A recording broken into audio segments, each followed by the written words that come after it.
I would like to introduce our first speakers of the day. We have Insha Rahman. She is a VP at the Vera Institute, as well as its sister organization, Vera Action. She works to end mass incarceration and is an expert on criminal justice reform, particularly bail and pretrial justice. And that has got her quoted in places like the New York Times, NPR, PBS. And like our speakers, one of our speakers yesterday, prior to joining Vera, she was a public defender in the Bronx. We also have Josh Hinkle. Josh is Director of Investigations and Innovation at KXAN in Austin. He has led their teams to DuPont and IRE awards. He hosts the podcast Catalyst and the weekly program State of Texas. He may also be familiar because he serves on the board of IRE and the Freedom of Information Foundation in Texas. And so they are both going to speak with us today about crime statistics. So there's going to be math, not too much, but I hope you've had your coffee. And also how to apply that to evidence-based reporting in your newsrooms. So please join me in welcoming Josh and Insha.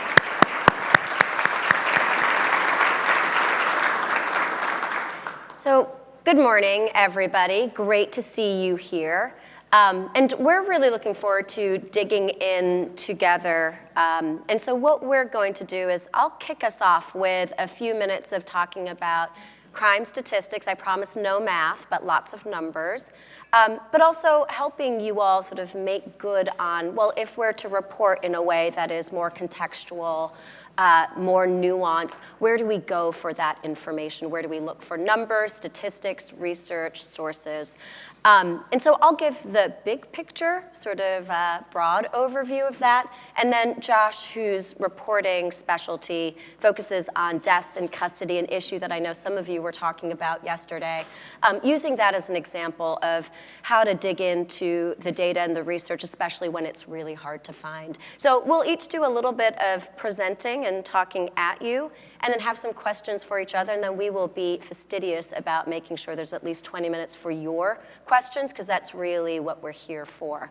So as Ann said, I was a public defender up in the Bronx before coming to Vera, and I've been at Vera for the past 7.5 years. And I want to tell a little bit of, just a little anecdote about public perceptions of crime and just how incredibly deep they are. I still remember so clearly having a couple of clients who I was talking to, trying to figure out what are we doing on their cases before we went into the courtroom.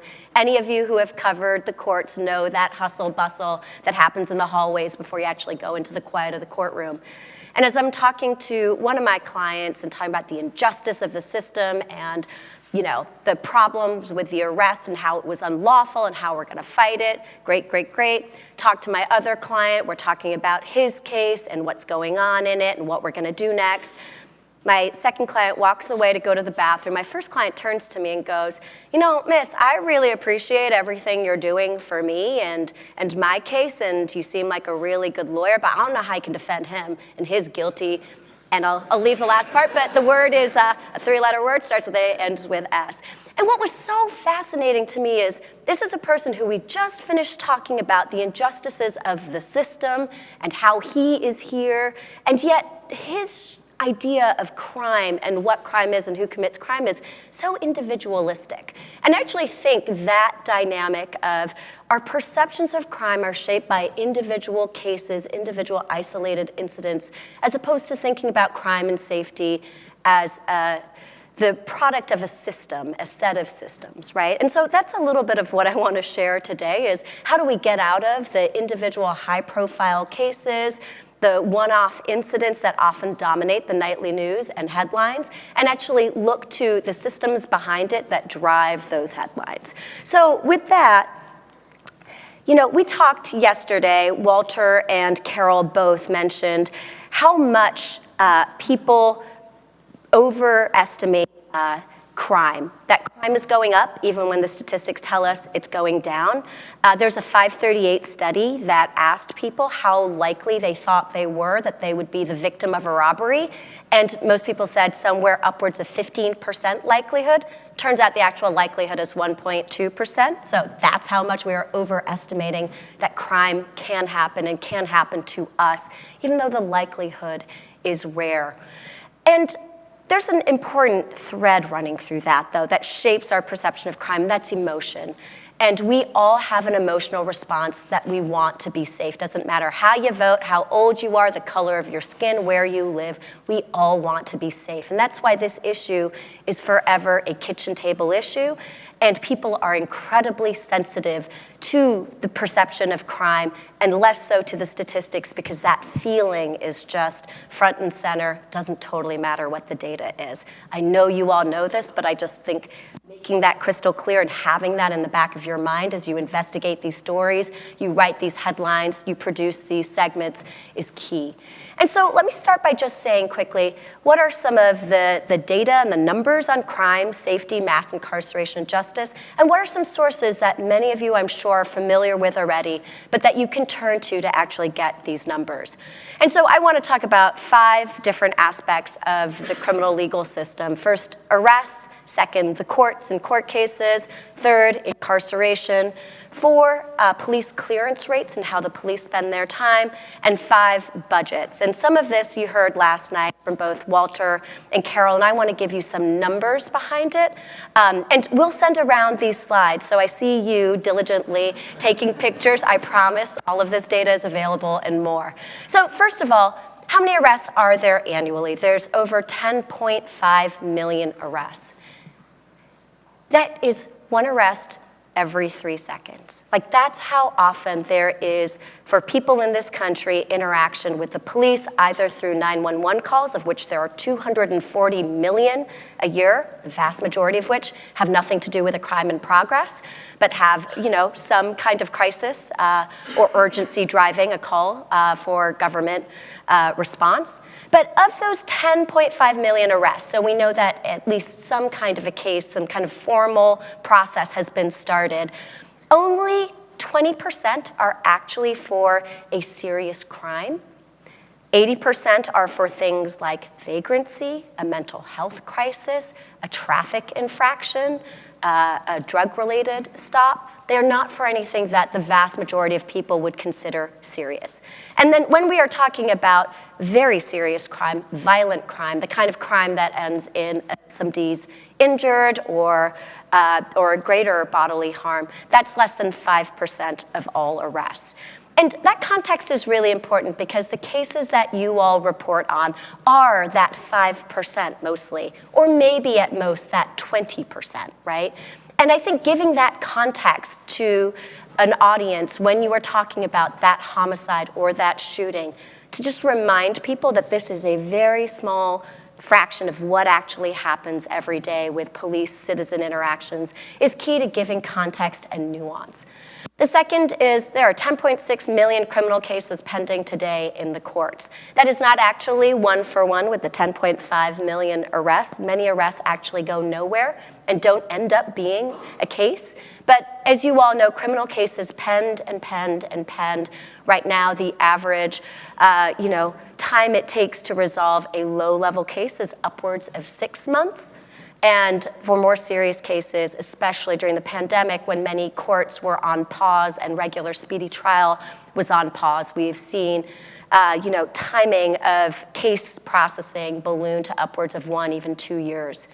Now, this all results in people behind bars, and there are close to 750,000 people in jail, and close to 2 million people overall in jail and prison. And this is hard to report on because people are dispersed in jails and prisons across the country. There's almost 1,500 state prisons, almost 3,000 local county jails, as well as juvenile detention facilities, immigration facilities, mental health facilities, and so on. Now, police clearance rates, Walter last night mentioned that they are remarkably low, under 50% sort of overall. And he actually said that homicide clearance rates were somewhere around 60%. That was true 2 years ago. The most recent numbers that we have from the FBI Unified Crime Report statistics that came out last fall are actually that case clearance rates for homicides nationally are about 48%. For the first time in many years, it has dipped below 50%. And I'll talk in a second about what the real sort of concrete impact that has on people's confidence in the criminal legal system and victims. But I just want those numbers to be sort of out there for folks. And then what does all of this cost us? We spend on average about $284 billion between policing, courts, jails, and prisons in this country. Now, I have put next to each of these stats where you can go find them, and there's much more sort of available information. So if folks have specific questions of, I'm curious about researching this, please ask us. But some of the great resources available, we do a lot of this data. We take publicly available data and make it a little bit easier to use, because not all of you want to sit there and use R and other kinds of coding programs, data to make sense of data. The National Center for State Courts has a court statistics project, which is the most comprehensive source I have seen of good court data, which is very, very, very hard to come by, more so than jail or prison or policing data. The Prison Policy Initiative routinely puts out excellent, timely information using public data about sort of the system overall. Jeff Asher, who many of you probably know as a criminologist based in New Orleans, does excellent data analysis using UCR, crime statistics, and other policing data. And then we have been doing a lot of information about budgets and budget justice and how much this system costs. So just want to give you a sense of overall what are we talking about when we're talking about this system when it comes to concrete numbers. Now, what I want to do is take those exact same issue areas and talk about some of the research and results that don't go reported nearly enough. And my hope in sharing this is just to start scratching the surface of what you might report in the nightly news, on your segments, in your papers about what is working differently around crime, safety, and justice. So for example, in talking about arrests and police-civilian interactions, there are programs that are proliferating across the country so that instead of an arrest and somebody being taken to bookings and the prosecutor decides whether or not to charge a case, there are programs that are called crisis intervention programs, diversion programs that actually connect people to services and treatment instead of sending them through the regular criminal legal process. One example of these programs is in Denver, Colorado, the STAR program, which was set up about 2.5 years ago. And they send civilian specialists instead of the police to respond to low-level crisis situations. And the response is treatment, connecting to services, addressing whatever behavioral health need resulted in the call to 911 in the first place. And here's what we found from a recent Stanford University evaluation is it actually reduced low-level crime in that neighborhood where the program was piloted by 34% compared to other neighborhoods in Denver who didn't pilot this program. That's a story that shapes people's perception of what do we do about low-level crime. We all saw the Walgreens case yesterday. What if a different intervention like a STAR program was the response instead of what we saw? Now, in terms of open criminal cases and criminal convictions, we know that there are more than 44,000 collateral consequences that come as a result of an open case or a criminal conviction. And that's everything from eligibility for federal aid for education to licensing for things like being able to be a barber or a hairstylist, to access to public housing or public benefits for housing. They have tremendous consequences. And so when you're talking about an open case, covering a case, to remember that there are other consequences happening for this individual and for victims, and talking about it, to talk again about the system, not just about the individual case. Now, this piece of research that came from Arnold Ventures and Walter, who was here last night, is one of the folks behind this great work. What we know about incarceration is this. It is actually a bad investment for public safety. And the research has shown sort of definitively that even 24 hours in jail makes a person more likely to be arrested in the future. So if you took that same case and somebody was not sent to jail, they were released, their case might still be pending, but they are less likely in the future then to be arrested again and to be involved again in the criminal legal system. Why? Because even 24 hours in jail actually results in the likelihood of losing your job, which is what keeps people stable. For a lot of people who are already on the margins and might be living in, say, a shelter or unstable housing, that becomes even more unstable after 24 hours in jail.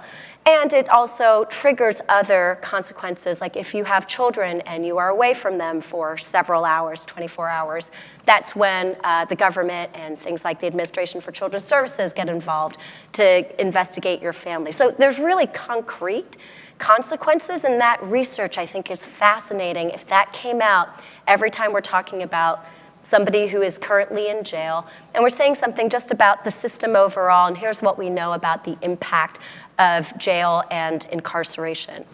Now, going back to case clearance rates and what the impact is on victims, that over half of all cases are just not solved. And that depends city by city. And again, I mentioned Jeff Asher and his work. You can actually look for each city and see what case clearance rates are by robberies, assaults, other type 1 crimes.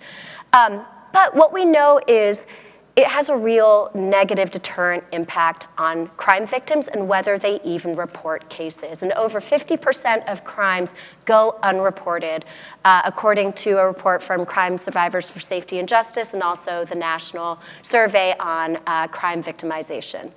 Now, what we also know is that as a country, we are making real investments in public safety. And one I want to point out is community violence intervention. What it is it's a response to shootings and gun violence to say, let's actually intervene and cut off gun violence before it happens, or respond immediately to prevent retaliatory gun violence, which we know gun violence and shootings have a contagion effect. And how community violence intervention programs work is that they send local, credible messengers from the community who are trained in counseling and intervention to say, to the people who are most likely to be victims of gun violence or the people most likely to perpetrate gun violence, to say, put down your weapons, whatever beef there is, we can work this out. It does not have to get solved through shootings. And it's been remarkably effective. And if you aren't aware of a CVI program in your community where you do reporting, I urge you to go back and look and see, is there one? It might be 2 people doing this work. It might be a team of 20. But there has been more investment in community violence intervention in the past 3-4 years in this country than we have ever seen before. And it works. What we know from community violence intervention is that in places like New York neighborhoods, Chicago neighborhoods, Baltimore, it has reduced gun violence and gun-related injuries by somewhere from 30 to 50%. And in the Bipartisan Safer Communities Act that Congress passed last fall, they allocated $250 million towards community violence intervention, which is a signal that legislators and lawmakers are starting to take this response to gun violence as opposed to what this country has historically done, which is to make more gun arrests, enhance sentencing for gun possession and gun violence. Doesn't seem to be working. We are at a moment where we've had more gun violence in this country than we ever have had. But these other interventions are other ways to come at the issue, and I really urge folks to look and see, is this happening in my community? Can I talk about this when I report on the next shooting? Now, I just want to say quickly a few examples that we've all seen that shape public perceptions of crime, safety, and justice, and taking real headlines and real cases around the country. In New York City, which is where I live, I know some of you have done reporting or report there, what we saw is the politicization of the issue about crime and public safety. And this chart shows throughout the Mayor de Blasio era, how much were there actually media coverage of crime and crime issues in New York City? And you see it stays pretty stable until Mayor Adams, who's currently the mayor, announced his campaign and ran on a platform saying, New York's not safe. I'm a former police officer. I know what will make this city safe. And you can see coverage, just simply media mentions of crime and safety issues, went through the roof because one politician launched a campaign where all he was talking about was crime and safety. And what we know in that time period is that New Yorkers consistently rank crime and public safety as their top issue. They have real concerns about it. Crime actually hasn't gone up comparatively that much, but the talk about crime has, and that has shaped public perception in New York around crime and safety. Likewise, in Illinois, that just passed a pretty remarkable bail law 2 years ago that was supposed to go into effect this month and is now on hold because of some political back and forth from opponents of bail reform. What we saw is headlines like this that understandably cause concern for people. Illinois law doesn't make murder, other crimes, non-detainable offenses. Anybody reading that is going to say, wait, now after bail reform, everybody charged with murder and other serious crimes is going to go walk? Inaccurate. It's a completely inaccurate statement, but that's actually what made the news, and suddenly everybody was scrambling to explain what actually can be done under Illinois' new bail reform law, and I'm happy to talk more about that, but I won't spend time here. Another is Dallas County, 6 years ago now, voted in a former judge and prosecutor, John Crusoe, who ran on a platform as saying, I am going to use my prosecutorial discretion to advance justice as well as safety. And he had a policy put in place where he said, if people are stealing necessary items like food, diapers, things like that, I will not prosecute them. I'm going to connect them to services. I'm going to figure out how we can actually support these people, so this isn't the situation they're in, but I'm not going to prosecute them. And there was headline after headline after headline showing the Walgreens kind of case, right, of somebody taking a little bit of food, somebody taking diapers. And then finally, he just gave in. And this is after he won re-election, by the way. And he said, look, I'm rescinding this policy. So again, public perception really drives concrete policy. There was nothing wrong with this policy. Crime didn't go up as a result of it. It didn't actually encourage the criminal element, but that was certainly the coverage of it that finally led to the DA saying, I'm just not doing it anymore. Even though if you ask the average person, they'd say, yeah, I don't think people should go to jail for stealing in order to make ends meet or to feed their children. Now, we have done our own public opinion research over the past year through our sister organization, a 501c4 called Vera Action, to better understand how do issues of crime and safety actually matter for people, and what do they think actually drives safety. And as well, this information is publicly available, happy to send it out. But what we know is this, is while crime is an issue that lags behind things like inflation and the economy and healthcare, as a priority for people, it still matters tremendously because of that emotional thread, that core that drives people's reactions and perceptions to crime. And what do we know is most important is with key constituents like Black people, Republicans, people without college degrees, and we did this sort of in the voting election context, but it holds up overall for all people. This issue matters tremendously. And when we polled people, Black women in particular, 3 out of 4 said, crime is my most important voting issue. Likewise, for Black men, almost 6 out of 10 said so. Importantly, Trump voting Republicans also said this issue mattered, and voters with a high school degree or less said this matters to them. So there are core segments of our communities for whom this issue is front and center and most important.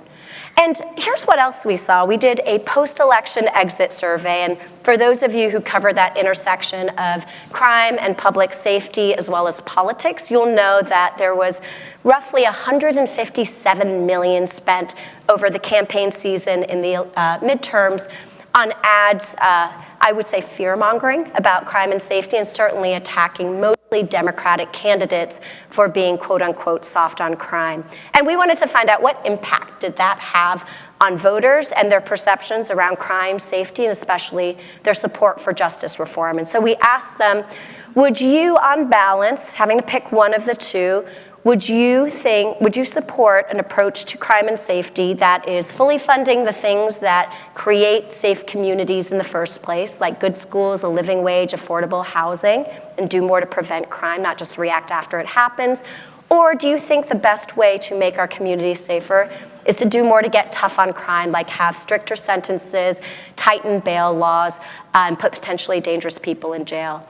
And overall, across the political spectrum, 53 to 47% of people said, I support fully funding the things that keep communities safe and prevent crime before it happens and not just react after. You pull out Black voters, that went up to 64 to 36%, Latino voters, 60 to 40%. And I share this with all of you because this goes beyond the if it bleeds, it leads. People are actually really interested in hearing about the solutions that prevent crime in the first place and not just the big, awful headline. Those cases matter too. They will always get coverage. But this really tells us what people are really interested in hearing about crime and safety and what makes communities safe. And so I'm gonna stop, I'll sit down. Josh, I'll pass it to you. But just a few quick tips that I found in doing my work and speaking with many of you over the years, and take them for what they are. Nobody likes to be told how to do their job, so please know that I recognize that. But we know this, what shifts public opinion? Ongoing coverage of what isn't working with the status quo, so things like how low case clearance rates are, or that even despite a lot of investment in more policing and more prosecution of gun crimes, shootings have not gone down as a result. Second, ongoing coverage of success stories and key outcomes of what does work, right? Some of the examples that I shared earlier. Another thing is, what seems to drive a lot of the media coverage around crime and safety is when there are fights between, say, a progressive DA and law enforcement, or a city council that wants to go one way on criminal justice reform and a mayor who wants to go another way. Highlighting unity and collaboration among stakeholders, which actually happens more often than not when it comes to keeping communities safe, is key to shaping people's perception of, do we think government is actually addressing this issue? And also, when covering high-profile incidents, the big headline cases, doing it in a nuanced way, puts crime into context for the public. Again, talking about the systemic issues, not just the individual case.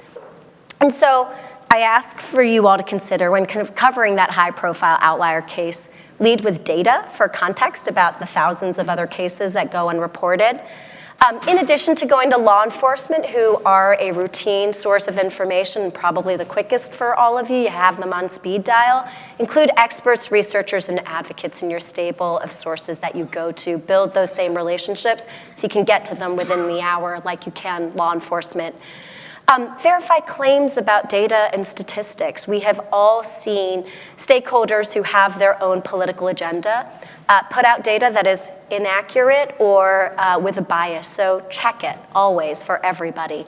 And then Carol mentioned this yesterday, use people-first language. And I will say this, there's a great study by an organization called For.us that found that when newspapers and the media use words like people with a criminal conviction instead of felons, what it actually does is it eliminates the negative bias that the reader has towards this person and towards the issue. It doesn't necessarily make people feel more favorable towards the issue, but if they hear things like inmate, felon, ex-con, they immediately have a negative bias that actually goes away when words like somebody convicted of a blah, blah, blah offense. So interesting, but it just takes out the bias, and it's a small and I would say an easy change to make, and one that has a real impact. So I will stop there. I'll turn it over to Josh, and thanks so much for listening, and excited to dig in after with questions.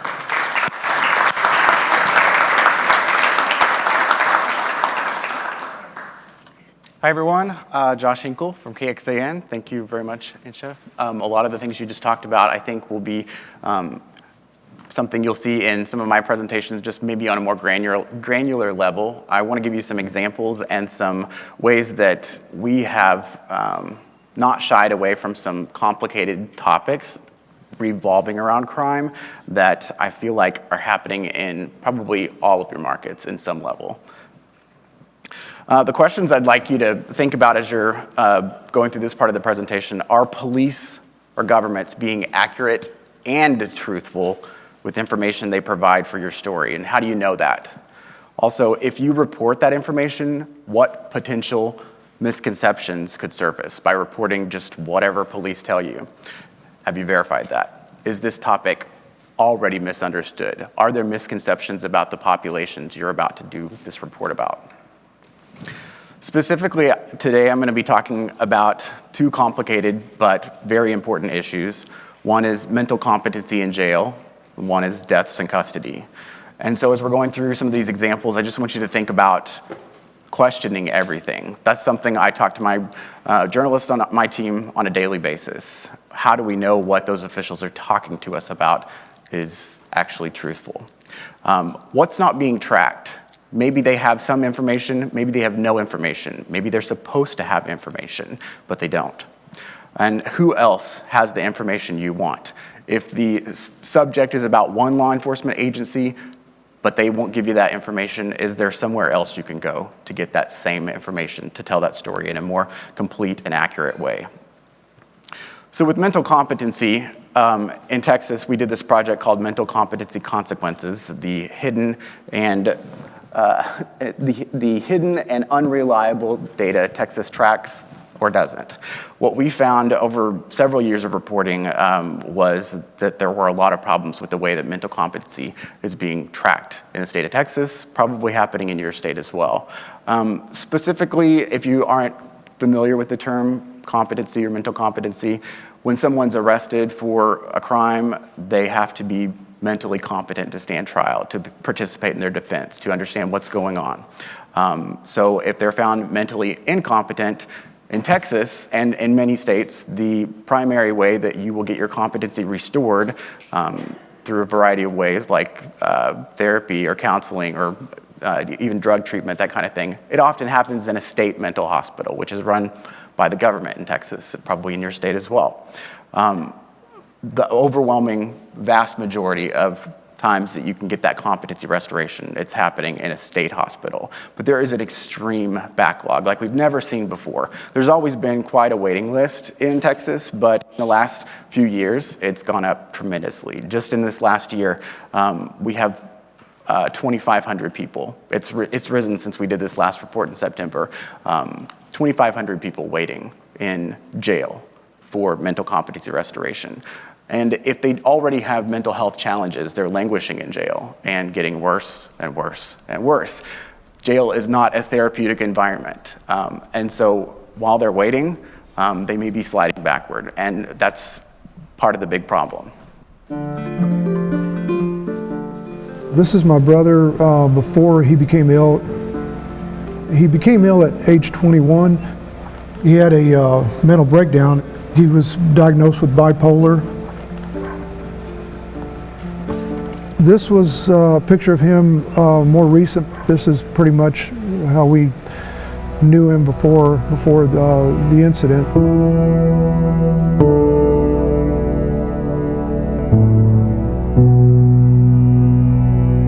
He gave me a call one day. He said that the house would be a fortress that we could defend, and he was trying to get an assault rifle, an AR-15 assault rifle.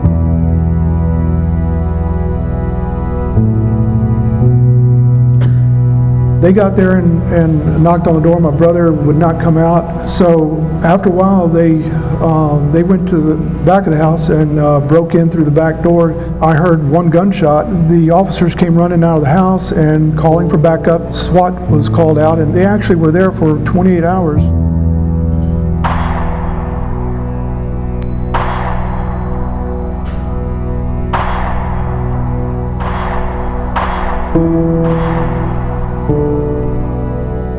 My mother was shot and killed, and my brother was wounded. He'd got shot, I think, 3 or 4 times, one in the shoulder and one near the head. But he was alive, and they took him in.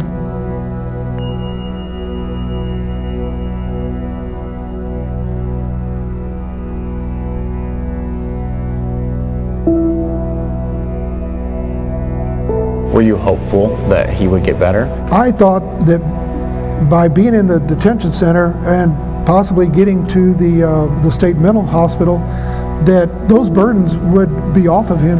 I always thought that he would find some peace, he would get stabilized, but after a period of time, it got to the point where he was starting to get more delusional, and I could tell he was slipping back into a very bad mental state. He did lose like 100 pounds in 9 months, and that's how long he was there in the detention center, was 9 months.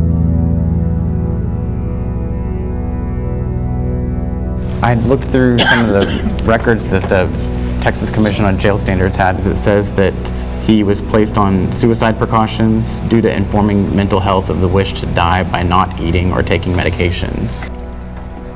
I was not aware of that, but there again, if he is mentally incompetent to stand trial, he's mentally incompetent to make medical decisions on his own. There were times when he refused medical services, he refused food, he refused his dialysis.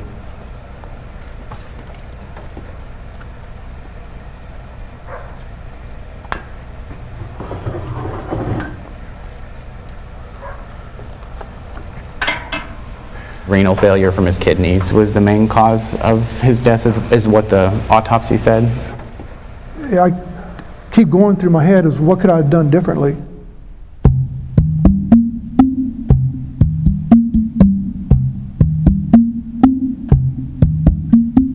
People are on this wait list, and some people have died while they're waiting for that help. What we found is the state is not tracking this data right now. To get this data, we had to go county by county and see what was happening inside those counties. Every jail is run by a different entity. There's not an easy way to collect it all. Your reporting is obviously drawing attention to a huge need, and knowing what happens, why people are dying and how many people are dying is just fundamental. I think that the information that is coming to light now could lead legislators to require the Commission on Jail Standards to track what happens to people who are in jail awaiting mental health beds. It also hopefully will lead to greater funding for those mental health services so that these people are not ending up in jail in the first place. Sometimes it takes deaths in custody to wake us up to the problem.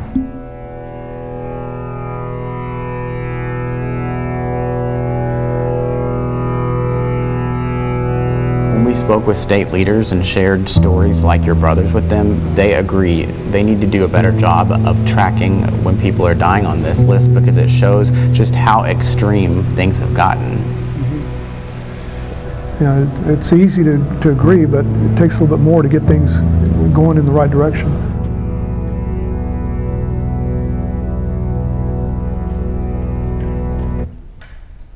That was one of the data points we found was not being tracked when people are dying while they're waiting for help on this wait list.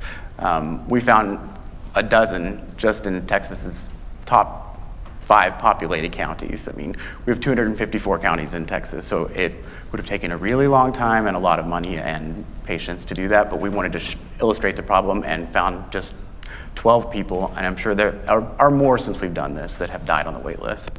What you can also see is what the state told us, that a large reason the wait list has gotten so bad is because the number of state hospital beds that are still online, that are able to be used, that are staffed, has continuously gone down. Just in the last 2 years, we went from 2,200 beds available at all of our state hospitals for people that are on the mental competency wait list to just 1,500. And you can't speed up that process. Once someone gets to the state hospital for mental competency treatment, it's just an individual case-by-case basis. And so a big problem behind that, they have blamed COVID, they have blamed a staffing crisis, but some of the things that they're also needing are money to pay people to come and work in these extreme situations where it's not a fun environment to be at a state hospital as a nurse or a staffer. It's necessary work, and it's really important work, but a lot of people don't want to do it for the pay that Texas can give them right now. You can also see there, just this past year, the number of days on average a maximum security inmate would be waiting in Texas to get get a bed in a state hospital went from 538 days to 699 days. Imagine waiting nearly 2 years just to get out of the jail that you're in to get to a state hospital so you can get the treatment that you need, just so you can finally stand in court to understand what you're being charged with and participate in your defense actively. So, as I said, maybe the story is about what's not being tracked.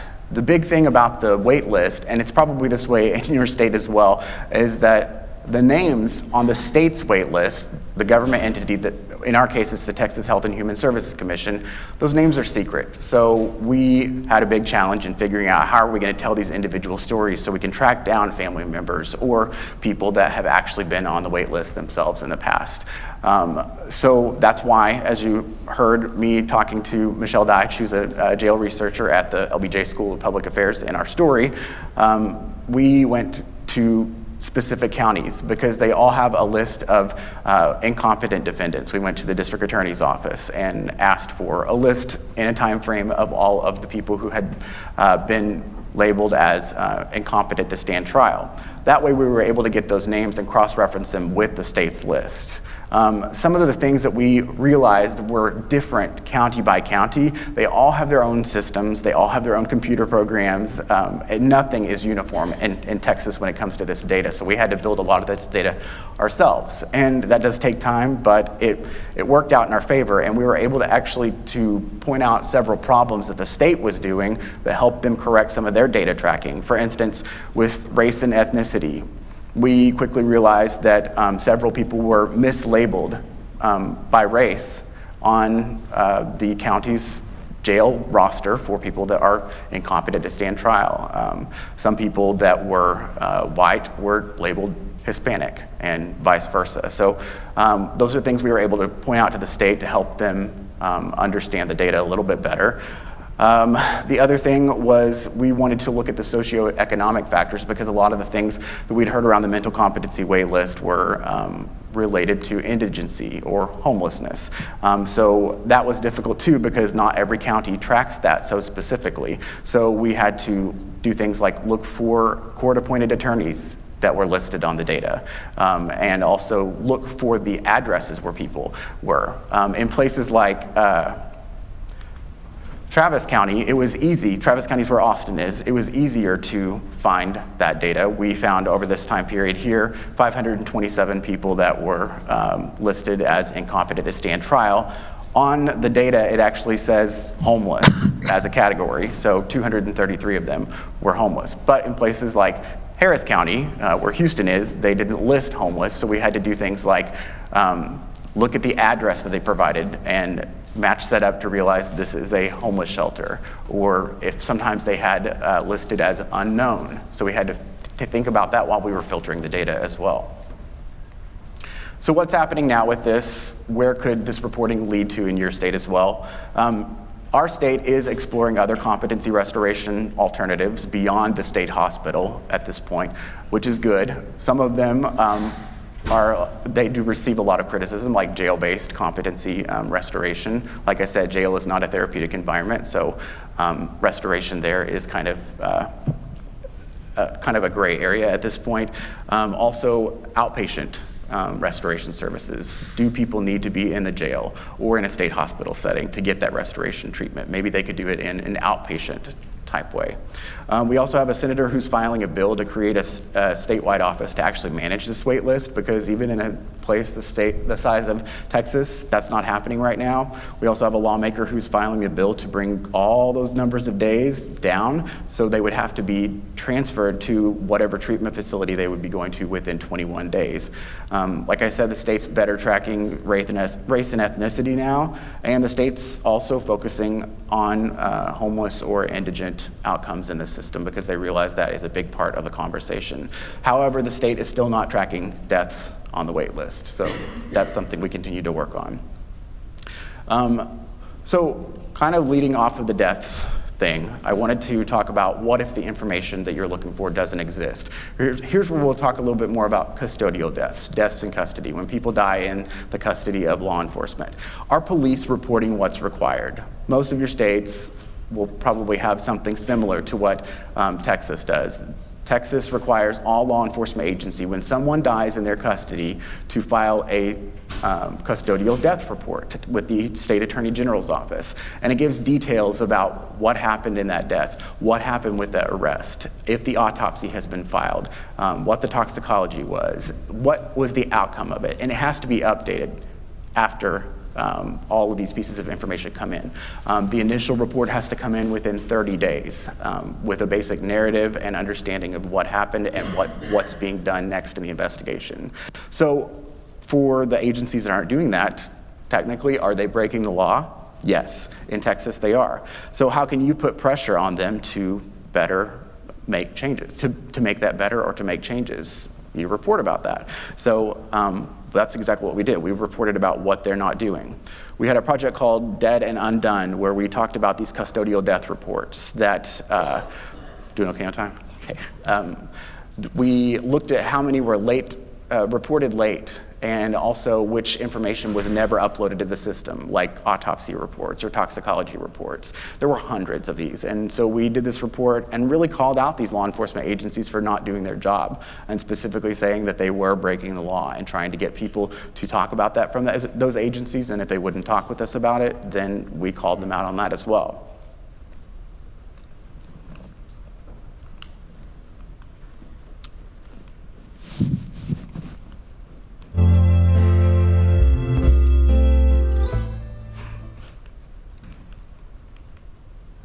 Each time someone dies under those circumstances, the agency detaining that person must file what's called a custodial death report within 30 days with the Texas Attorney General's office. It's available for the public on the AG's website. Entries for more than 13,000 names, stretching decades from fatal police shootings to inmates dying in prison or jail, like Herman Titus. This 21-year-old man died back in 2017 in his Travis County jail cell. We later interviewed his mother, Demisha Burns, who was finding difficulty obtaining information in his case, just to learn more about how and why he died. Like, my heart hurt so bad. I was so angry, so mad, so upset. Like, I was feeling 1,001 emotions. I cried every night, cried myself to sleep. I really felt like, you know, like I gotta go the rest of my life not knowing what really happened to my kid. And I'm supposed to get over it. I'm supposed to move on. See, Travis County used an open records loophole to keep most information about Titus's death from the public. But we found a backdoor way to get that evidence. Video and photos of the wreck that got Titus arrested after the car he was driving fell 30 feet from the highway. Medical records showing how severe his pain really was at the hospital. Video of him complaining how he was hurting as he was transported to jail. Yeah, see about you up, but I'm still gonna try to leave it loose on you so you don't have to touch it, alright?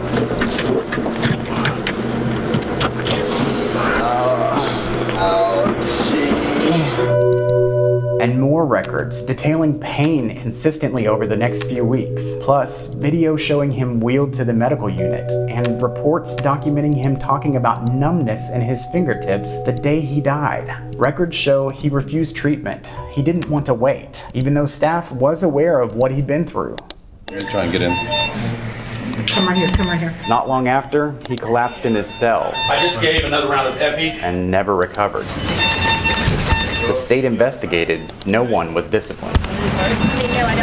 And in the end, the medical examiner's report said it was a natural death brought on by heart disease and high blood pressure. That was an explanation his mother never believed. I don't understand why there's a homicide detective at my front door telling me my son died. It just didn't seem right. Just something about it didn't seem right.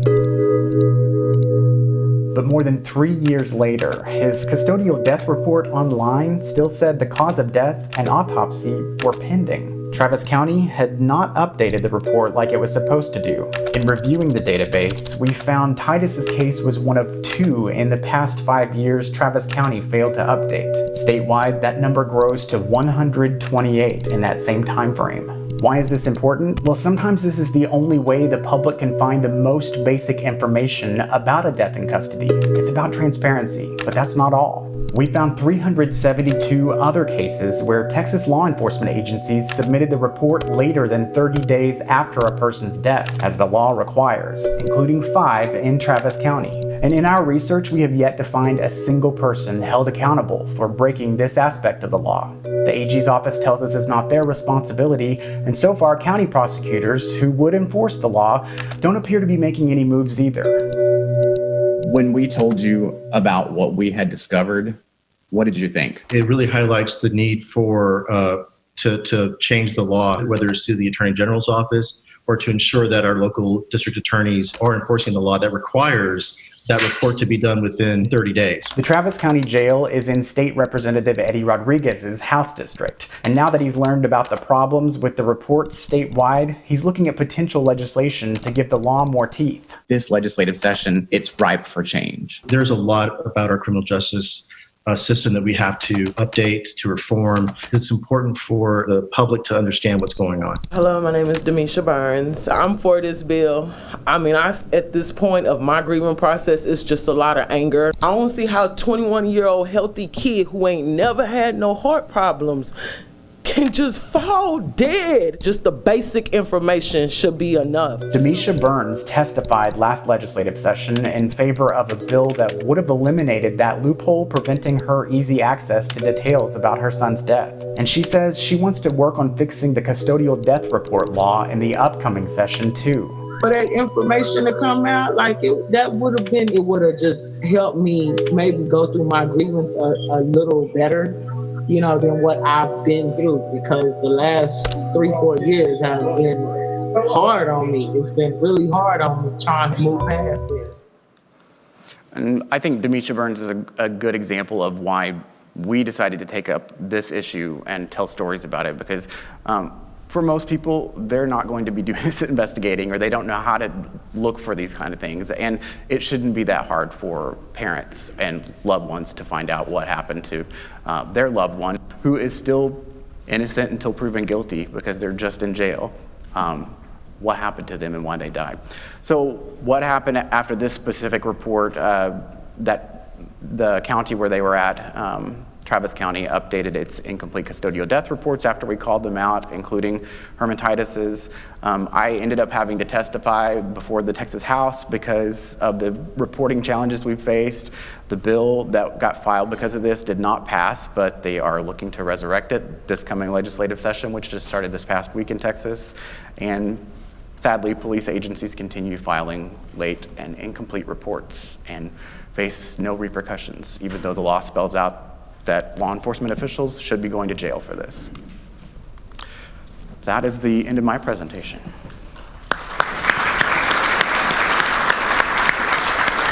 Hi, I'm Jay Smith from WTTW in Chicago. The question for Insha, you mentioned the Community Violence Intervention Act, Yep.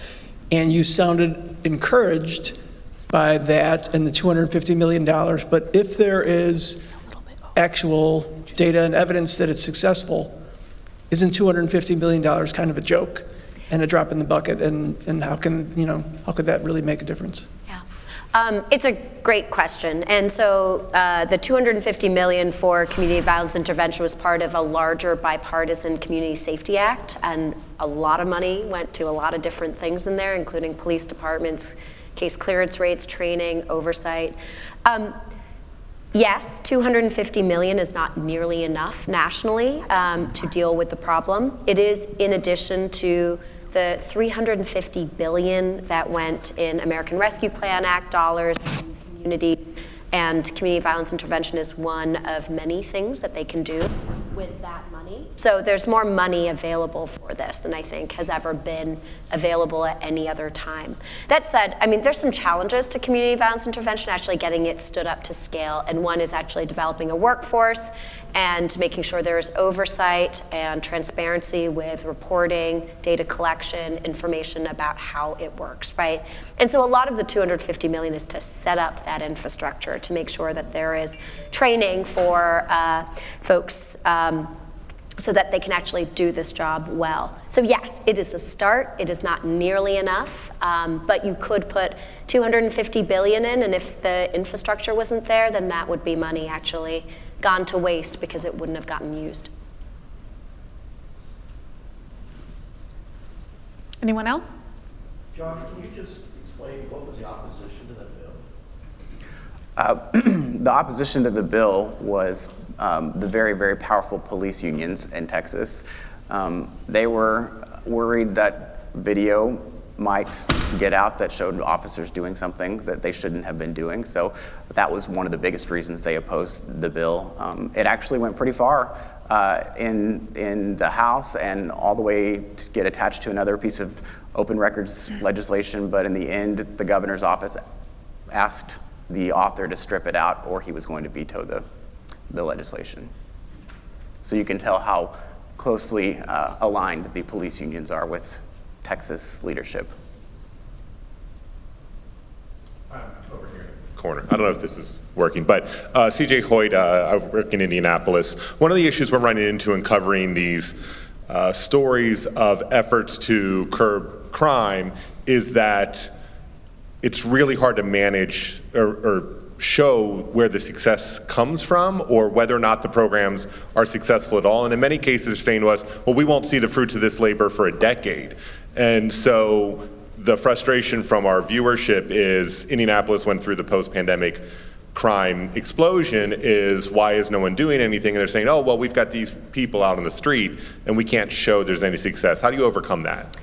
Yeah, it's so Indianapolis put a lot of money into community violence intervention and a number of other responses to curb the very significant increase in violence that happened 2020 onwards. Here's the thing, is cover those stories anyway, even if you don't have a hard number on like this is the impact today. Actually, if you think about most stories that cover the police and police responses to crime, there isn't a hard number that is, and because of this, such and such happened by X% or Y%. Same standard here, right? And what we've seen is in coverage of community violence intervention workers or mobile crisis response programs, Denver is a great example because local press has actually spent a lot of time covering the STAR program. I see some people nodding, maybe that's some of your great work.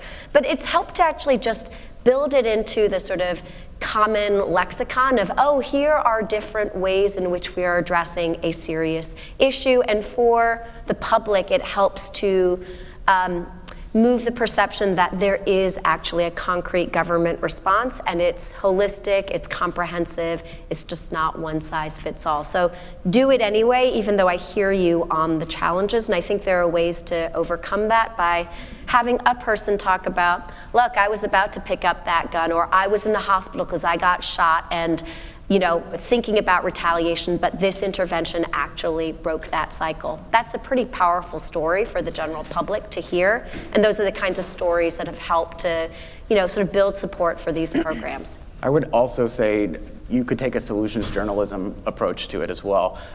If that tracking is not going to be complete for a decade or anything, at least report on how that tracking is happening. Explain to the audience, this is how they're going to be measuring the success or the failures of this program, and that we as a news organization are going to be checking in on this periodically and holding them accountable to it. You can also see, are they modeling this program after another place in the US or in the world, and see what the successes and failures of that program in the other places have been, to give your audience some perspective of that. Hi. I think this question could be directed at both of you.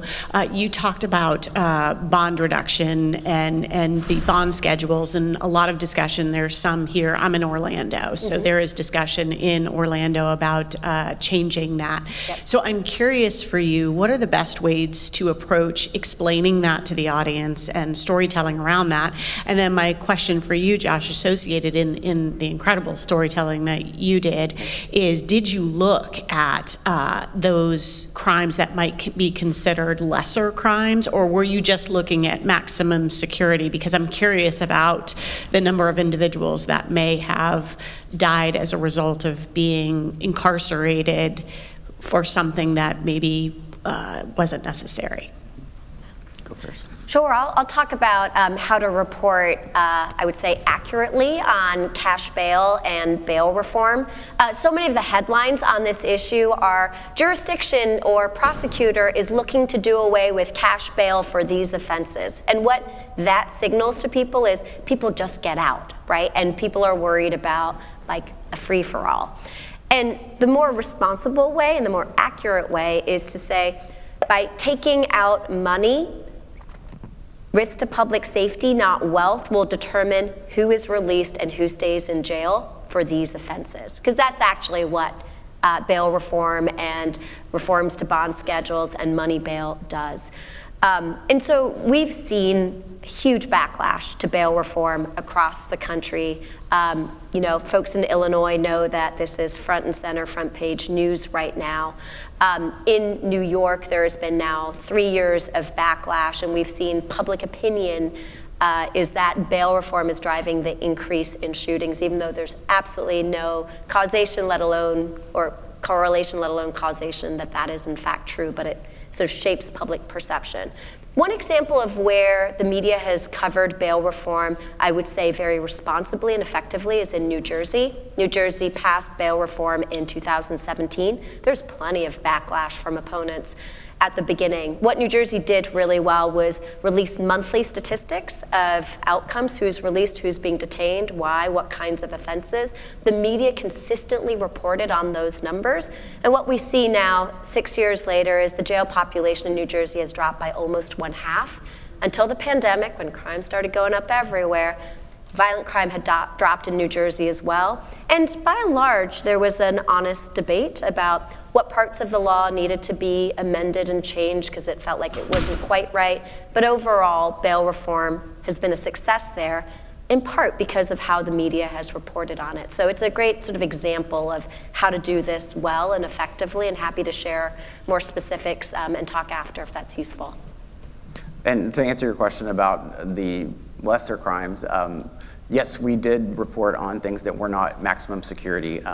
The unfortunate part about the conversation in Texas is the biggest backlogs with the mental competency wait list are happening with maximum security inmates. There are just not as many resources available in Texas to handle that population. There's been some more progressive work, I'd say, done on non-maximum security side of things, like specifically like we've featured mental health courts, ways that they're trying to address people that might not be considered a maximum security risk by the system. I think also we really, when we're thinking about how to lay this out, and maybe this is like a procedural conversation for another time, but we really think about this as a multi-platform approach and want to provide people data interactives on our digital sites. So we will explain that data and how it's different, maximum security versus non-maximum security. And when it comes to telling these thoughtful stories, it really just depends on what type of elements we're able to gather. You know, are we able to get the video, the audio, the families to talk, that kind of thing. I mentioned if one law enforcement agency is denying you, that dash camera or that body camera or whatever it is, if you can find it with another agency, then sometimes that's the way that this is the story to tell. For instance, this one, that was the Travis County Jail that had all of this information, all of this video, but they wouldn't give it to us at all. But luckily, the Texas Rangers had investigated that agency after someone died, and they had no, dog in the fight. So they decided, yes, go ahead, you can have it. So that kind of led us down this trail. We have time for one more question. I'm curious about what appears to be the Wild West of crime reporting within local jurisdictions. Like, what are the ramifications for departments that don't report? And, I guess the suggestion is that should be a target for some of our reporting, to focus a spotlight on people who are not participating and giving us the information that we need. Mm-hmm.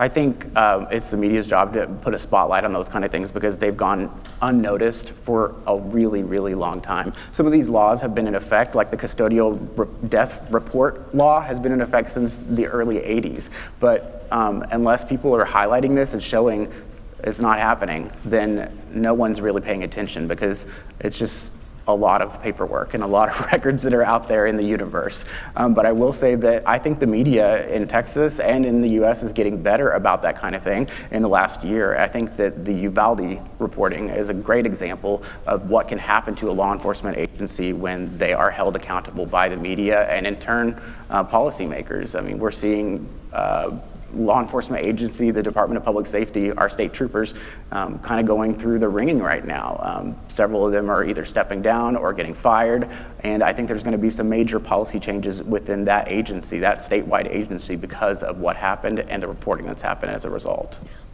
And I'll just add to that is I really urge the reporting to ladder up to in the way that Josh testified about a bill and the need for data collection and transparency.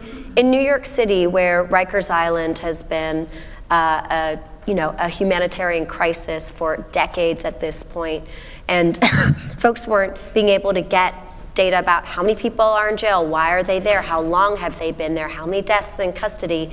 And it actually led the city council to pass an open data transparency law in 2017. Now every day, any one of us can look and see how many people are in jail, why are they there, how long have they been there. There is immediate reporting about any big incidents that happen, and it's because it's changed the culture of transparency and data around this issue in New York. So I think the legislation piece as well, and sort of making it formal, is really key for all of your work and the work that folks like I do. So I think if you have any journalists that are reporting on these kind of topics, the first thing to do is to make sure that they understand what the law is. What is that reporting requirement? How soon are these police agencies supposed to report each piece of whatever's happened after a death in custody or a certain crime? Because every state's going to be different, but if you know those timetables, then you can start holding people accountable. Josh and Insha, thank you both so much. Thank you all.